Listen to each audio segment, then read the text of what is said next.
What's cracking, everybody? 178 days remaining until Soldier Rush.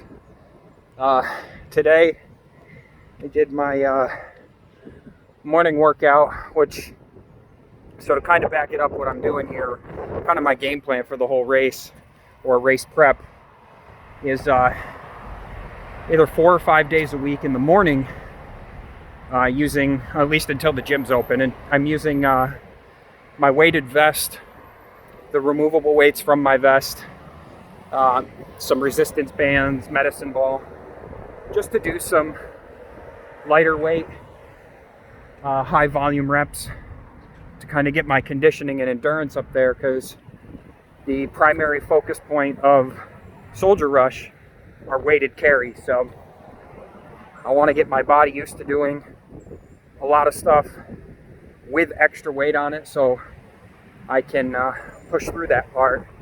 But then in the afternoon, again, probably 4 or 5 days a week, I switch to just cardio. And I'm going to basically set a mile goal each week and increase that by 10% each week as I go. Each week I'm going to pick a 4-mile day that I'm going to do for time. I'm going to try and beat my time each and every one. I'll have one day where I do a ruck march with a 40-pound vest. I usually do that. Could be anywhere between 6 miles to 10 miles, depending on how I'm feeling. I need to remember that recovery is just as important as the actual training itself. But, sorry, I just finished my run here. And then throughout the rest of the week, I'll be switching some longer runs at pace, 8, 9, 10 miles, maybe even more.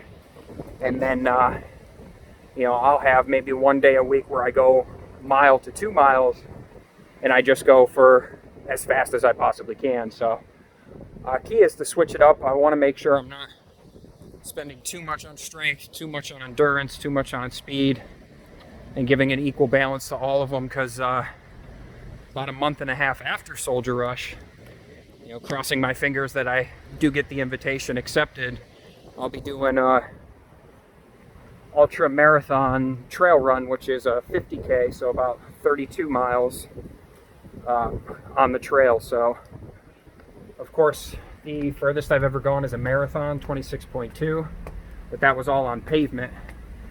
Add an extra 5 miles, and doing that on sandy trail is going to be killer. But you guys already know I have this obsession with testing my limits and pushing them, see how far I can go, and we'll just keep you guys posted. But primary key for me, and I think something that I slip up on a lot, is if my training's going very well, and then I maybe slip off a day or two, which is needed recovery, a lot of times I view that as I skipped a day, rather than viewing it as how important the recovery process actually is. So this time I told myself that I'm going to be being a little bit easier on myself when I know I need to do recovery. And we'll just take it from there. But I feel good so far. I have been training pretty well since, I'd say about this time last year. There's been a few moments where I fell off, holidays last year.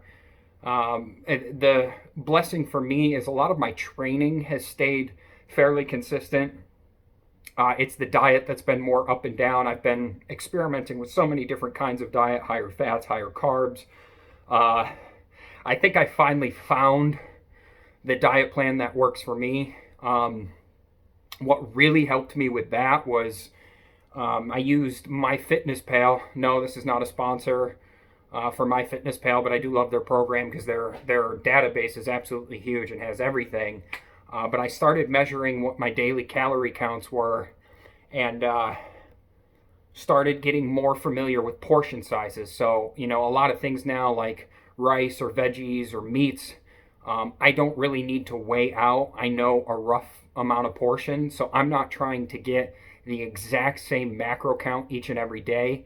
It's going to vary slightly, but I know where my sweet spot is. And if I'm going to have a more intensive cardio day, we'll amp up the carbs a little bit. If it's going to be more of a recovery day, it's going to be less carbs, maybe a little bit higher in fats.